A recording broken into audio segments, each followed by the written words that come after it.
In a country where 80% of the population is barely scraping by below the poverty datum line, you would think the government might prioritize something a little more critical like job creation, healthcare, or, let's be bold here, actually meeting the basic needs of its citizens.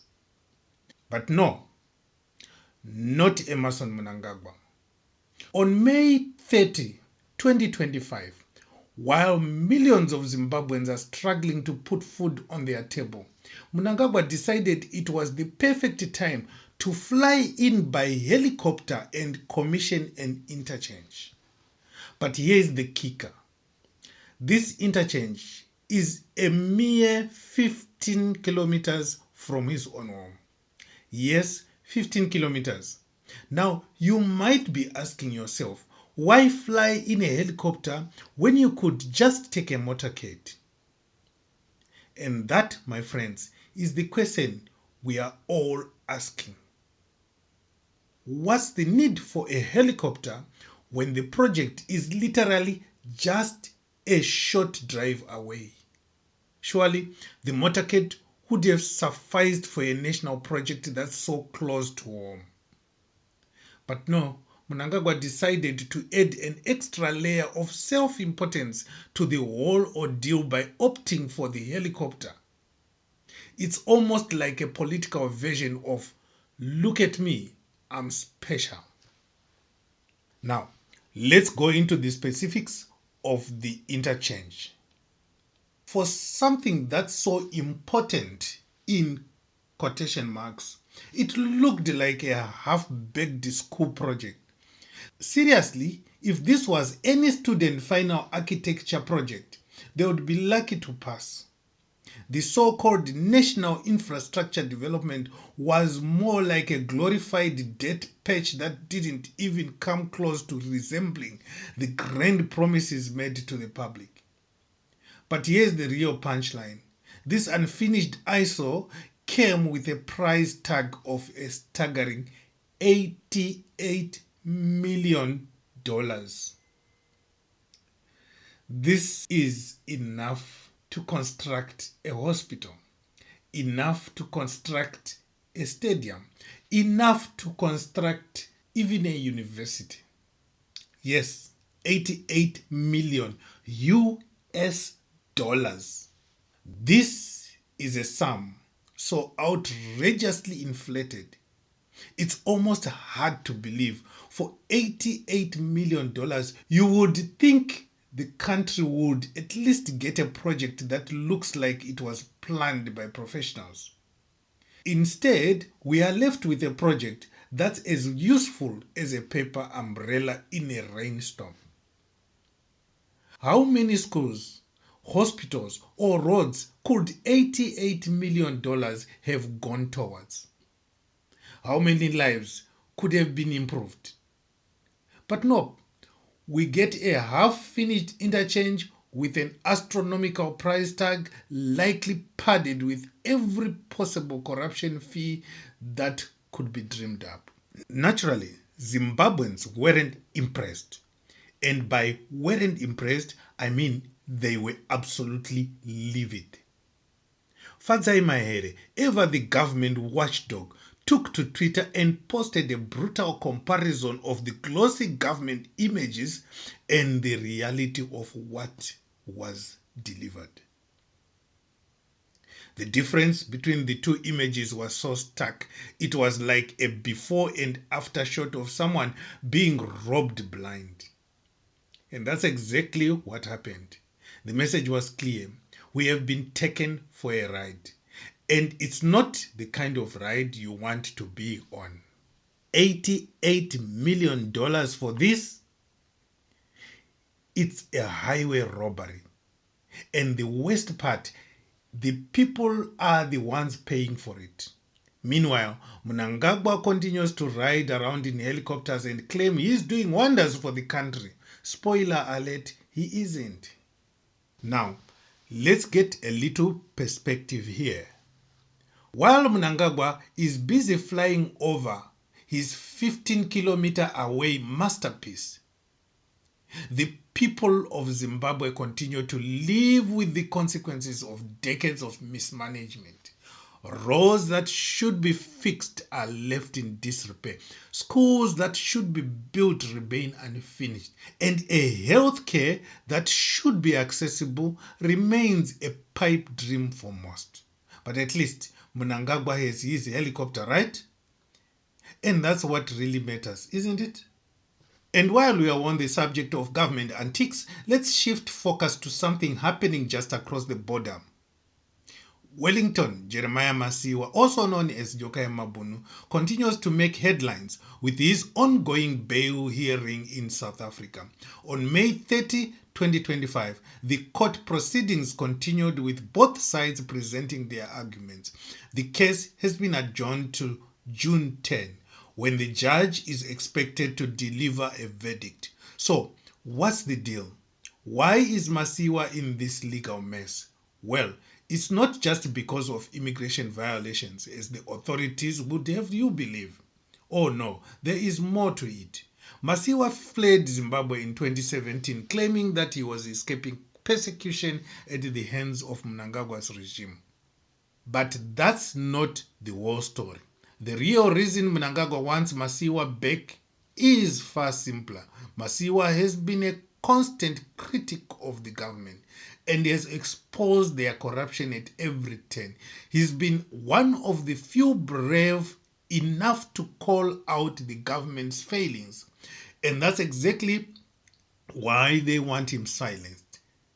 It's not about immigration laws, it's about political power. When you've got a regime that thrives on corruption, dissent becomes a dangerous thing. And Masiwa has been loud and clear about the rot that runs through the heart of the government. This whole thing is a tragicomic irony. While Mnangagwa is busy commissioning an $88 million interchange that nobody asked for, a man who dared to speak the truth is sitting in a South African jail facing extradition on fabricated charges. Mnangagwa's regime is far more interested in silencing its critics than actually saving the people. It's as if the only thing they are committed to is making sure that they, and only they, get to control the narrative. Meanwhile, the nation's infrastructure continues to crumble and the people are left paying the price for their arrogance. So what's the takeaway from all this?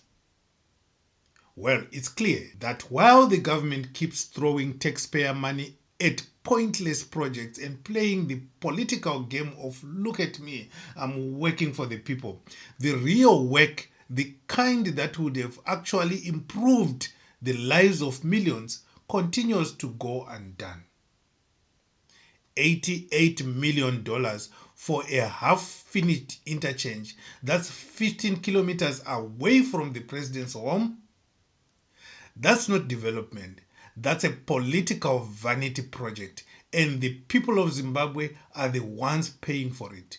Meanwhile, critics like Masiwa are being persecuted for daring to expose the truth. If this is what passes for progress under Mnangagwa's government, we have a serious problem. But you don't have to take my word for it. Stay tuned, subscribe to Zimwaves TV, and we'll continue to bring you the stories the government doesn't want you to hear. From helicopter rides to corruption-filled interchanges, we have got it all covered. Stick with us, because this train wreck isn't slowing down anytime soon.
chechigananda kuti nditenge chingwa chitoro chechigananda zvigananda zvangove pese pese zvigananda zvatora upfumi wedu makambani mazhinji akavharwa nezvigananda migodhi yakawanda yakatorwa nezvigananda simasiko kushurugwi aloizi kugweru shavanye nemashava iwakwete migodhi yegoridhe angova makomba